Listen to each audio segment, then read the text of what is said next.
The heat in the summer of 1888 did not just sit on the Kansas plains, it tried to drown them in a sea of invisible fire. In the valley stretching outside Medicine Lodge, the air smelled like hot dust, dry grass, and the kind of trouble small towns tried to bury.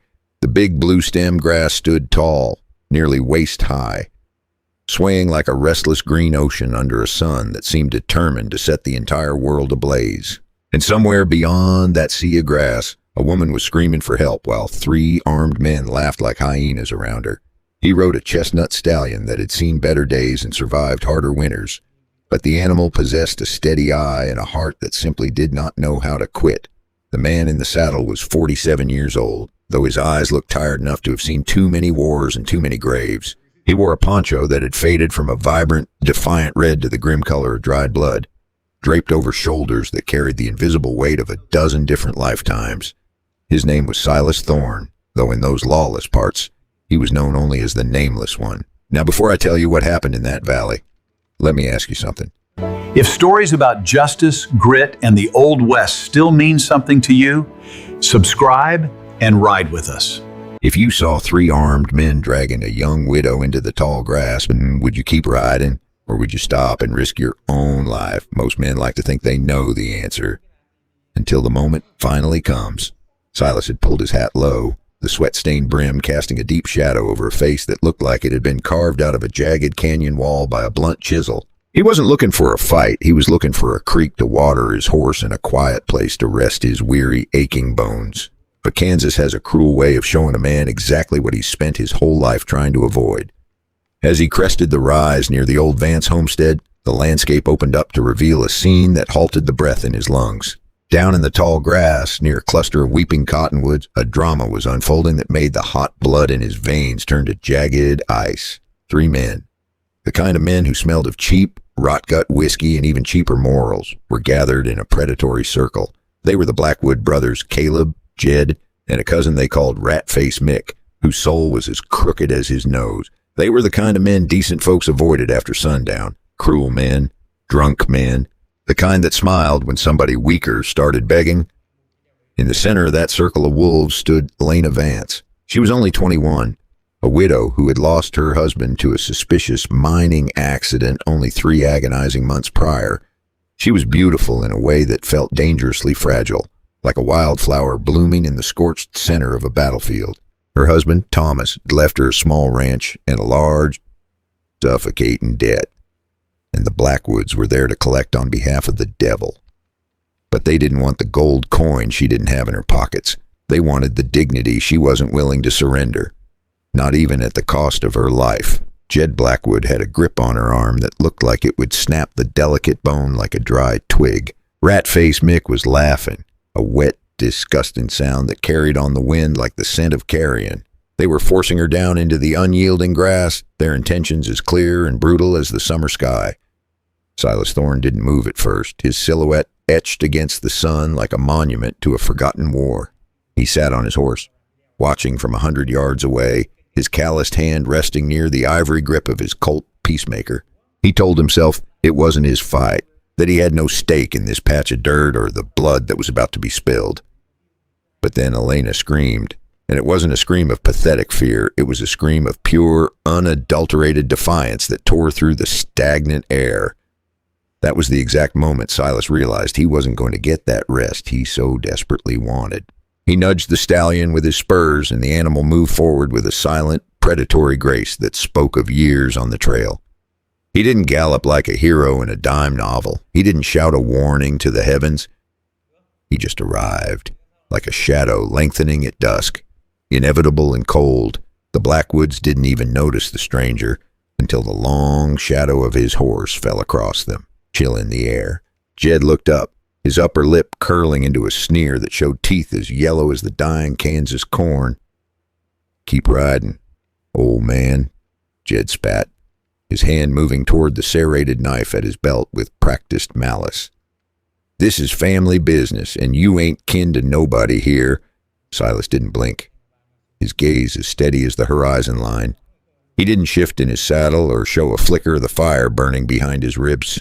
He just looked at Elena, who was staring at him with eyes that had suddenly rediscovered the flickering light of hope.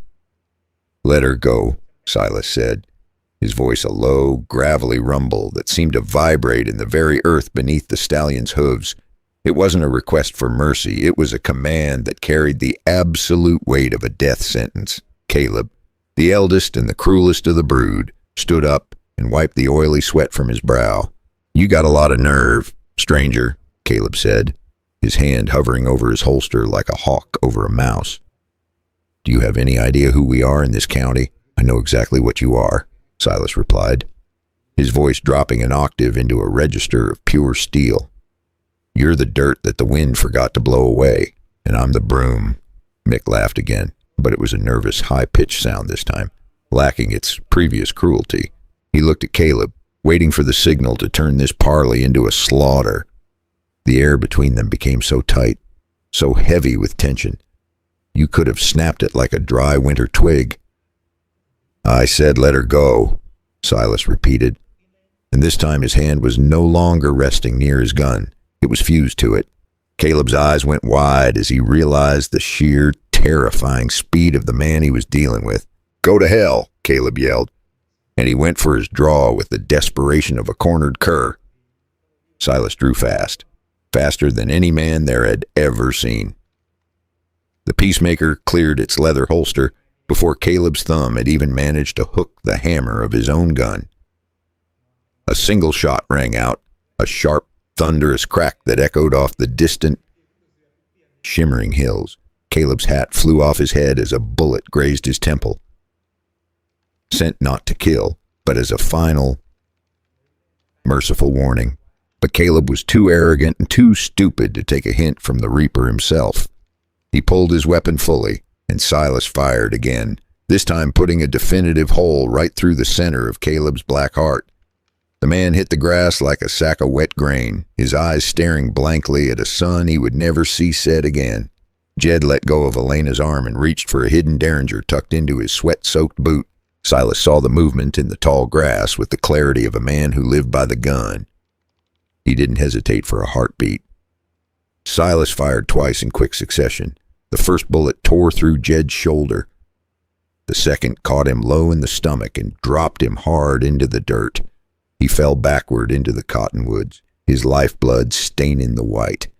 Papery bark a vibrant, shocking red. Mick, the cowardly cousin, turned to run, his boots slipping on the dry, unforgiving earth.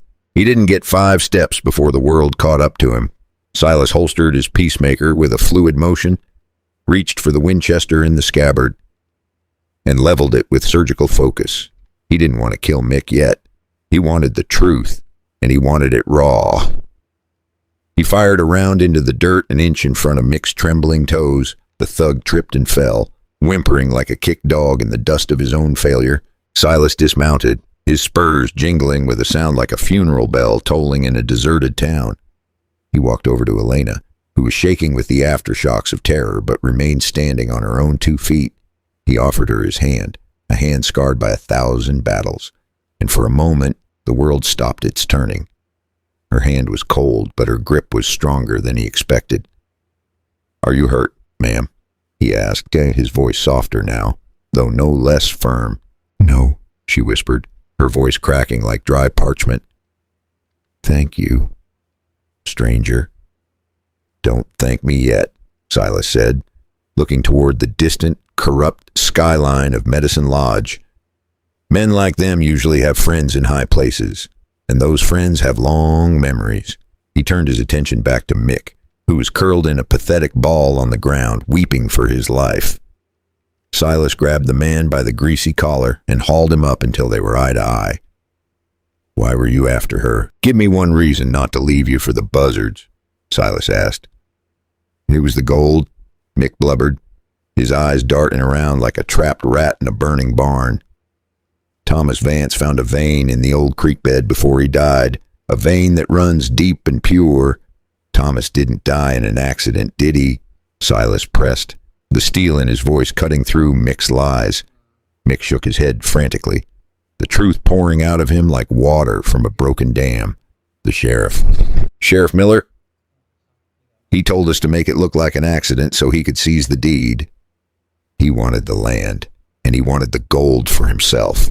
Silas looked at Elena, and he saw the color drain from her face as the truth hit her harder than any physical blow. "My husband was murdered for a creek bed?" she asked, her voice barely audible over the rustle of the grass. Silas let go of Mick, who slumped back into the dirt, a hollow shell of a man. "In this country, people have been killed for much less than a handful of yellow rock," Silas said grimly.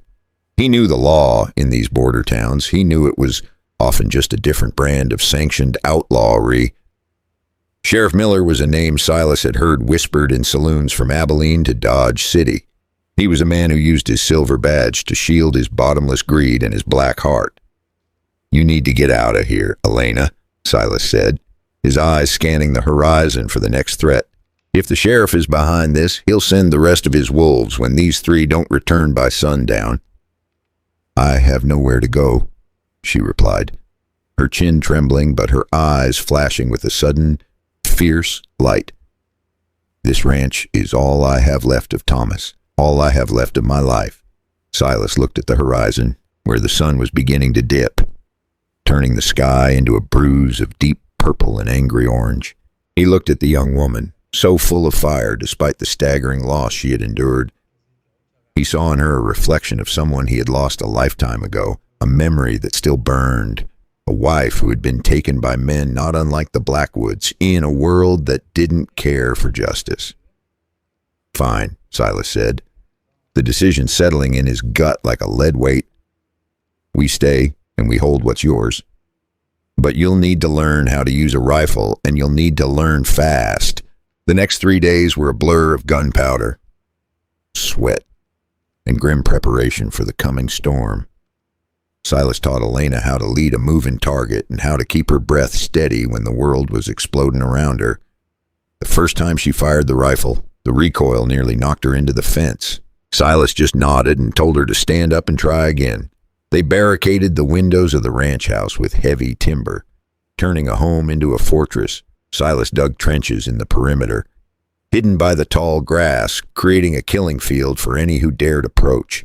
He knew the tactics of men like Miller. They were cowards who relied on numbers and the dark. They would come under the cover of night, thinking they possessed the element of surprise. During the quiet, hollow hours of the night, sitting on the porch with only the cold stars for company, they talked. Silas told her about the Civil War, about the smoke of Virginia and the blood-soaked mud of Tennessee. Elena told him about Thomas, how he had dreams of building a schoolhouse to bring light to Medicine Lodge. She told him how he used to sing to her when the winter winds howled through the cracks in the cabin walls. Silas found himself feeling things he thought were long dead and buried under the dust of the trail. A sense of belonging. A reason to fight that wasn't just about his own survival or the next meal. On the third night, the crickets suddenly went silent, a heavy, expectant hush falling over the valley. That was the first sign, the warning that every veteran of the brush knows in his bones. Silas was positioned in the loft of the barn, his eyes fixed on the tree line like an eagle's. He saw the momentary glint of moonlight on a cold gun barrel, a flash of silver against the black. Then he saw the shapes moving through the high grass, low and slow like snakes in the brush. There were at least 10 of them, a small army of hired guns and deputy-badged killers. Sheriff Miller didn't play fair, and he didn't believe in giving a man a fighting chance. Silas whistled once, a low, bird-like sound that carried only as far as the ranch house. Inside, Elena extinguished the last lamp, plunging the world into a strategic darkness. She was waiting behind the reinforced door with a double-barreled shotgun gripped in her steady hands. The thugs moved in, led by a man in a long, flowing duster. Sheriff Miller himself, the lawman turned Lord of the Flies. Miller was a man of 60, with a face like a dried prune and a heart that had long ago turned to stone. He thought he was walking into an easy execution, a simple cleanup of a widow and a drifter. "Vance," Miller shouted, his voice echoing in the yard with a false sense of authority. "Come out now, and maybe we'll let you live long enough to see the sunrise from the road." The only answer he received was the lonely sigh of the wind through the cottonwoods. Miller signaled his men to move in, his hand chopping the air with arrogant confidence. 2 of them reached the porch, their boots heavy and loud on the wooden planks. That was when Silas opened fire from the barn loft, the Winchester barking with the voice of judgment. The rifle roared, the muzzle flash cutting through the darkness like a lightning strike. The two men on the porch were knocked backward, their bodies thumping against the wood with finality. The yard erupted into immediate, screaming chaos as the night was torn apart by lead. Miller's men scrambled for cover, firing blindly at the barn, their bullets whistling through the air. "Flank the house, get inside and burn them out," Miller screamed, diving behind a heavy watering trough. 3 thugs ran toward the side window, thinking they had found a blind spot in the defense. They didn't know Silas had rigged the perimeter with the ingenuity of a man who had survived 100 sieges. One of them stepped on a hidden tripwire connected to a bundle of dynamite Silas had recovered from the cellar. The explosion was deafening, a gout of orange fire and black dirt that lit up the night like a midday sun. The explosion threw the men backward in a storm of fire, dirt and shattered wood. 2 never got back up. The third crawled a few feet before the night swallowed him whole. Silas kept firing, his movements rhythmic, deadly, and entirely without hesitation. In that moment, he was no longer a tired old drifter. He looked like the kind of man war creates once every generation. Most of Silas's shots found their mark. The few that missed still kept Miller's men buried in the dirt. Then a bullet slammed into the barn beam inches from his face, showering him with splinters and dust. For the first time that night, Silas realized he might not walk away from this ranch alive. A man hiding behind a fence post down with a bullet through the pine and the bone. A man trying to climb the barn ladder down before his hand could reach the next rung. But Miller was clever, a survivor of a different kind, and he used the distraction to reach the front door. He kicked it open with a heavy boot, his revolver drawn and ready to end the Vance line. "Elena," Miller roared, stepping into the thick, suffocating darkness of the house. He didn't see her until the very last second, and by then, the last second was all he had left.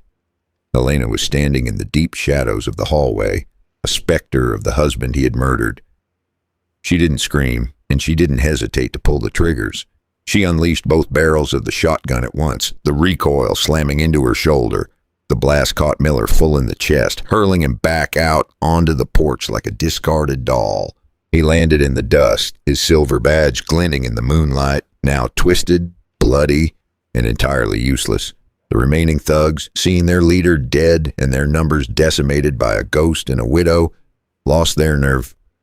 They turned and fled into the night, disappearing back toward Medicine Lodge like the shadows they were. Silas climbed down from the loft, his Winchester still hot and smoking in his steady hands. He walked to the porch, stepping over the broken bodies of the men who had come to steal a life. He entered the house and found Elena sitting on the floor, the empty shotgun across her lap. She was crying now, the adrenaline fading and the cold reality of the violence setting in. Silas knelt beside her and pulled her into his arms, his poncho smelling of cedar and cordite. He didn't say anything because there are no words that can fix the breaking of a soul. He just held her while the Kansas night went quiet once more, the cicadas beginning their song again. In the days that followed, the town of Medicine Lodge underwent a radical, long overdue change. With Miller gone, the truth about the gold in the creek bed came out like a lanced fever. The townspeople, who had been living in the grip of fear, finally found their collective voice. A new sheriff was appointed, an honest man named Benjamin, who believed in the weight of the badge. The remnants of the Blackwood gang were hunted down across the plains and brought to justice.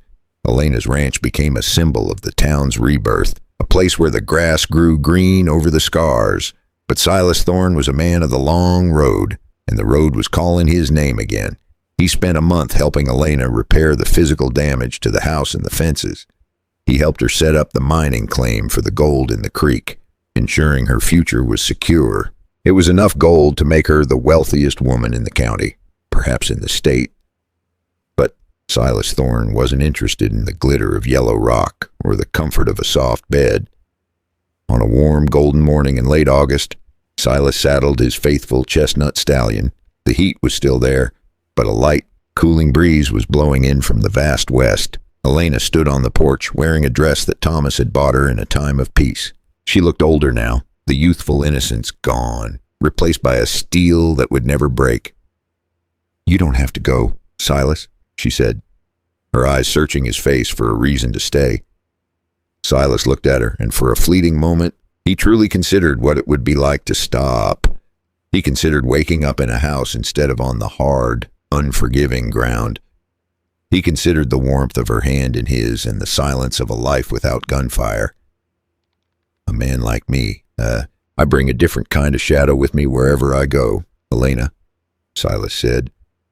"You've had enough darkness to last 10 lifetimes. You deserve the sun." He reached into his poncho and pulled out a small leather-bound book, its edges worn. It was Thomas's journal, which Silas had recovered from the wreckage of the sheriff's office. "Keep this," he said softly. "It belongs to this land, and it belongs to you." He mounted his horse and turned the animal's head toward the vast, open north. "Silas," she called out, her voice echoing across the yard. He paused and looked back, the sun hitting his face, revealing the man beneath the legend. "I never told you my name," she said with a small, sad, and beautiful smile. "You already know mine, and that's enough. Take care of yourself, Silas Thorne. Don't let the world catch you." He tipped his hat, a ghost of a smile finally touching his weathered lips. "See you on the trail, Elena Vance. Keep the fire burning." He rode away, the chestnut stallion kicking up a small, drifting cloud of Kansas dust. He didn't look back, not even when the ranch house became a tiny, flickering speck on the horizon. He was 47 years old, and for the first time in a very long time, he felt he was riding toward something. The Kansas summer was long and brutal, but the cool relief of autumn was finally coming, and with the change of the season, a new story was waiting to be written in the dirt. Now, as I sit here by this dying fire, an old man with more ghosts than living friends, I think of him. I think about Silas Thorne, the man who shouted, "Let her go," and changed the DNA of a town. He was a nameless gunslinger to some, a hero to a few, and a haunt to the rest. But to me, he was a reminder that justice isn't about the silver badge you wear on your chest.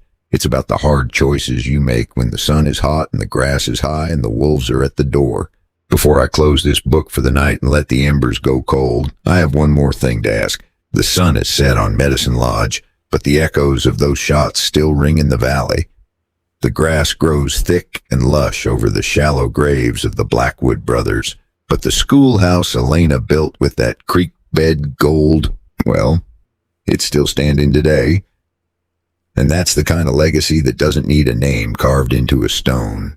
Maybe that's the real story people remembered all those years later. Not the gunfire, not the blood, not even the gold buried beneath that Kansas creek. They remembered the moment one tired old gunslinger decided a widow's life was worth more than his own peace. Silas Thorne rode north that summer morning and disappeared into the American frontier like smoke in the wind. Some folks said he died in Colorado. Others swore they saw a man in a faded red poncho riding through Wyoming years later.